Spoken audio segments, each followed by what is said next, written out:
नमस्ते। आज बात होगी इतिहास की एक महान संत, समाज सुधारक, दैवी शक्तियों से युक्त भारत भूमि के गुजरात, राजस्थान और सिंध के अनेक राजाओं का नेतृत्व करने वाले तथा विदेशी आक्रांताओं से इस भारत भूमि की रक्षा करते हुए अपने प्राणों का बलिदान देने वाले भगवान शंकर के अवतार धनी मातंग देव जी का बात होगी उनके उन स्थानों की जहां जहां उनके चरण पड़े और बात होगी कैसे नेताओं ने अपने लाभ के लिए जात के नाम पे, धर्म के नाम पे महापुरुषों को बांटा। भुला दिए गए धनी मातंग जी इतिहास में जिसके वे हकदार थे, आज उनके अनुयायी और वंशज अशिक्षा, स्वास्थ्य और गरीबी से पीड़ित हैं, जिन्होंने इस देश की रक्षा की। आगे आप लोग मेरे साथ बने रहिए। मैं सत्येंद्र कुमार पांडे और आप स्लाइड में बिहार राज्य के पटना शहर को देख रहे हैं और यह है पवित्र नदी गंगा और इसी के किनारे पर एक बालक का जन्म होता है। मात्रा ऋषि तथा माता जस्ते देवी के घर विक्रम संवत 809 यानी कि सन 752 के अमृत योग में बालक बहुत ही कुशाग्र बुद्धि तथा तेजवान था। बचपन में ही धर्म शास्त्रों, राजनीति शास्त्र, नीति शास्त्र, वेद वेदांत तथा दर्शन का ज्ञान प्राप्त कर लिया। बालक का नाम था धनी मातंग देव। कहते कि वे अथर्ववेद की परंपरा के अध्येता तथा आचार्य थे। मातंग देव जी ने लंबी यात्राएं की तथा तपस्या किया। पहले वे शीतलपुर गांव पटना के पास आकर के साधना की। वे गुजरात भी आए। वापस वे हिमालय के क्षेत्रों की यात्राएं की। कंदराओं गुफाओं में बैठ के तपस्या किया। हिमाचल प्रदेश में भगवान शंकर अंचलेश्वर महादेव की पूजा की। नेपाल के अनेक क्षेत्रों में भ्रमण किया। यहाँ से वे तिब्बत भी गए और वहां भी उन्होंने तपस्या की।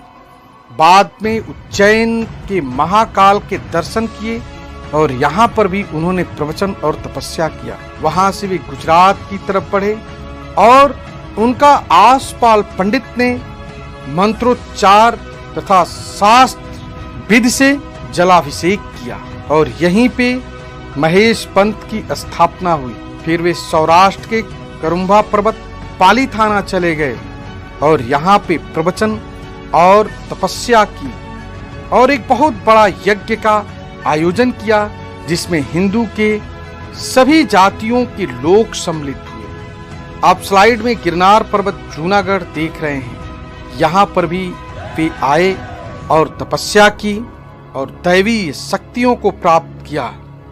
संसार में भविष्य में क्या घटनाएं होंगी, संसार का प्रारूप कैसा होगा, उन्हें यहाँ पता चला और उन्होंने अपने ग्रंथ में इसका विस्तार से वर्णन भी किया है।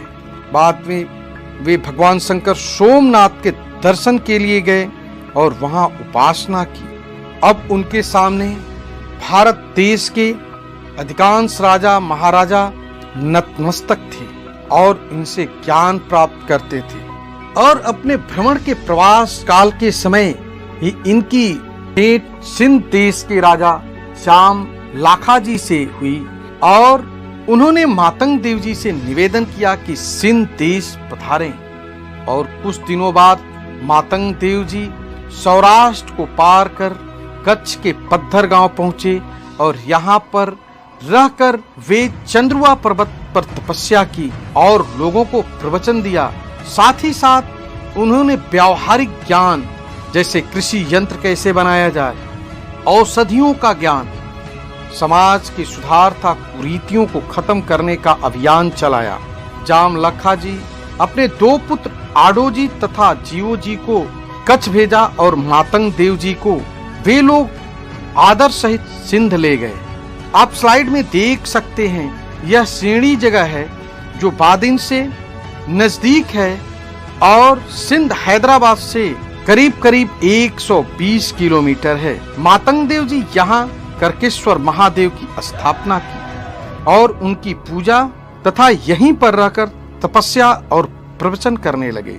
यहाँ जनता आने लगी, साथ ही साथ सिंध के राजा और महाराजा भी आकर के इस प्रवचन में शरीक होने लगे। इसमें हिंदू राजा समा और सूरमा राजवंश भी उपस्थित हुए और इन्हें गुरु माना।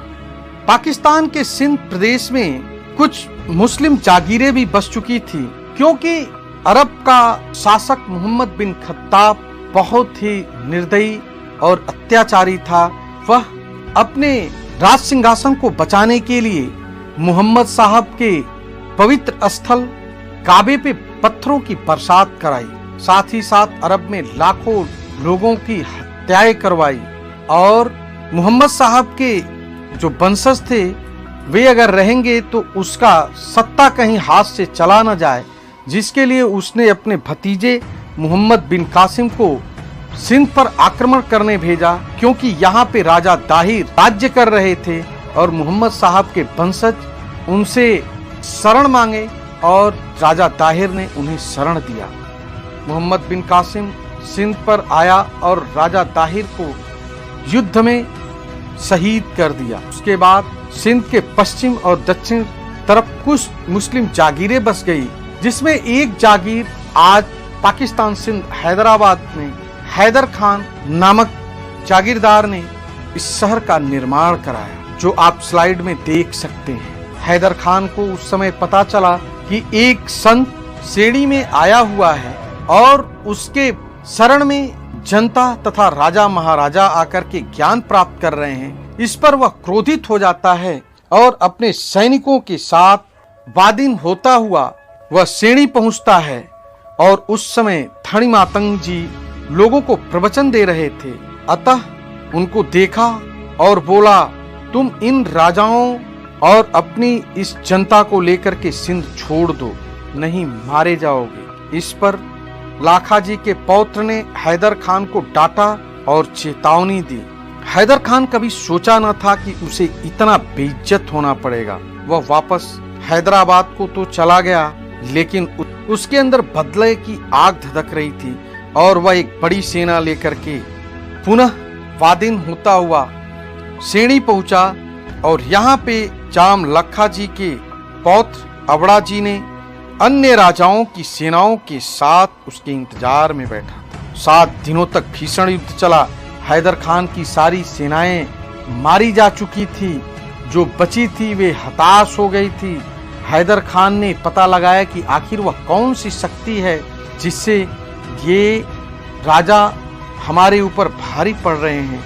किसी ने बताया, धनी मातंग देव जी वे दैवी शक्तियों से युक्त हैं, अतः इन्हीं के दैवी प्रभाव के कारण तुम हार रहे हो। एक दिन हैदर खान धोखे से धनी मातंग जी जब समाधि में बैठे थे, अल सुबह उनके ऊपर पीछे से हमला कर दिया और इसमें धनी मातंग जी शहीद हो गए। उस समय वहां पे अबड़ा जी घायलावस्था में थे। वे तुरंत उठे और युद्ध करने लगे और वह भी शहीद हो गए। लेकिन वहां पर एक और भी रक्षक था मातंग देव जी का, बोएधा जी मेघवाल। वह यह संदेश लेकर के ठरई नगर गया, जहां मातंग देव जी के पुत्र लुड़ंग देव जी निवास कर रहे थे। जो आप स्लाइड में देख रहे हैं, यह समाधि स्थल लुड़ंग देव जी का है। और लुड़ंग देव जी ने वहां के हिंदू राजाओं की सेनाओं को लेकर के सेणी के लिए प्रस्थान कर दिया। और दिन था अक्षय तृतीया। यहाँ पे भीषण युद्ध हुआ और हैदर खान की सेना परास्त हो चुकी थी। लुड़ंग देव ने अपने खंजर से हैदर खान का वध कर दिया और उसके कई टुकड़े कर दिए। इसके बाद कई 100 सालों तक किसी भी विदेशी आक्रमणकारी की हिम्मत नहीं हुई कि इस भारत भूमि की तरफ नजर उठा करके देखने की। मातंग देव जी के जहाँ जहाँ चरण पड़े थे वे स्थल हैं सेणी। यहाँ रेत से लोग स्नान करते हैं और बाद में पानी से स्नान करते हैं। यह पाकिस्तान हैदराबाद से 120 किलोमीटर बादिन के पास है। दूसरा है ठरई। यहाँ पे लुड़ंग देव जी रहते थे, जो मातंग देव जी के पुत्र थे, और यहीं से उन्होंने सेना लेकर के श्रेणी के लिए प्रस्थान किया था। और यह है ठट्ठा का मकली। यहाँ पे मतिया देव जी रहते थे, वे भी इन्हीं के परिवार से थे। अभी आप जो स्लाइड में देख रहे हैं चंद्रुआ पर्वत, यहाँ पे मातंग देव जी ने लोगों को ज्ञान दिया और तपस्या की और यहीं से पाकिस्तान की तरफ गए। यह कुरुम्बा पर्वत कदमगिर पर्वत है, पाली थाना के पास है, यहाँ पर भी उन्होंने तपस्या की। अभी आप जो स्लाइड में देख रहे हैं गिरनार पर्वत जूनागढ़ का, यहाँ पे उन्होंने तपस्या की। यह उज्जैन महाकाल का मंदिर है और यह सोमनाथ का मंदिर है। आज मुंद्रा कच्छ में लूणी धाम बना है, यहाँ विशाल मेला लगता है और गणेश जी का मंदिर है।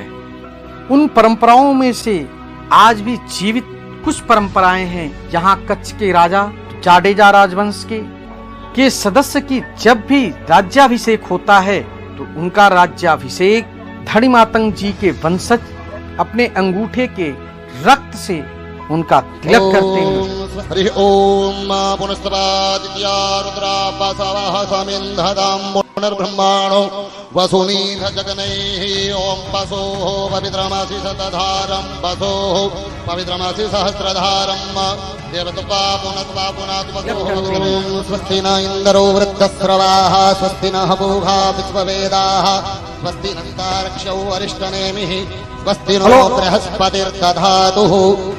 રાજ તિલક સમારોહ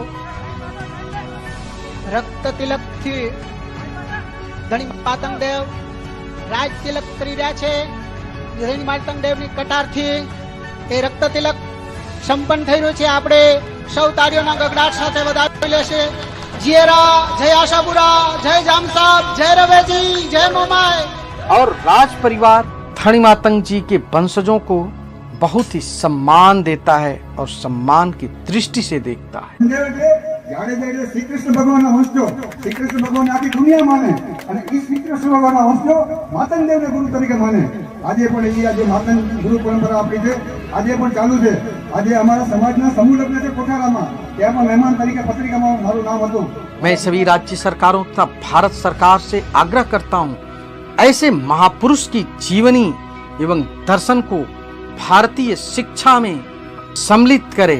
आज कहाँ है वो पार्टियां जो जात के नाम पे, गरीबों के नाम पे, दलित और अमीरों के नाम पे सिर्फ और सिर्फ महापुरुषों को बांटा अपने व्यक्तिगत लाभ के लिए। क्या उन्हें ऐसे महापुरुष के बारे में ज्ञात नहीं था?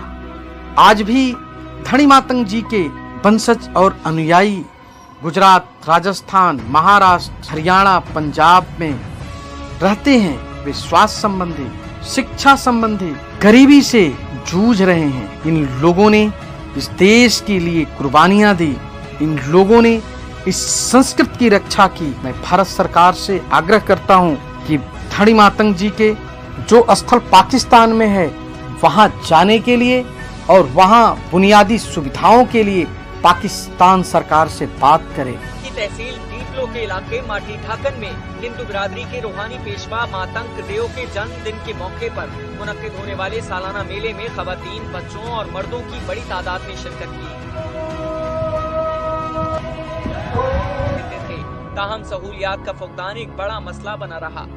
यहाँ के पानी की बहुत तकलीफ है हमें, यहाँ कोई अरेंजमेंट नहीं है। हुकूमत से हमारा ये मुतालबा है कि पानी का अच्छा बंदोबस्त करके दें और लाइटिंग का इंतजाम करके दें। इसमें योगदान देने के लिए मैं लक्ष्मण दास जी को दिल से धन्यवाद देता हूँ। आप लोगों से आग्रह है कि आप लोग इस वीडियो के बारे में अपने विचार कमेंट में लिखें तथा चैनल को लाइक करें, सब्सक्राइब करें, बेल आइकॉन को दबाएं। अगले एपिसोड में फिर चर्चा होगी किसी नए इतिहास के बारे में। तब तक के लिए हमें इजाजत दें। धन्यवाद।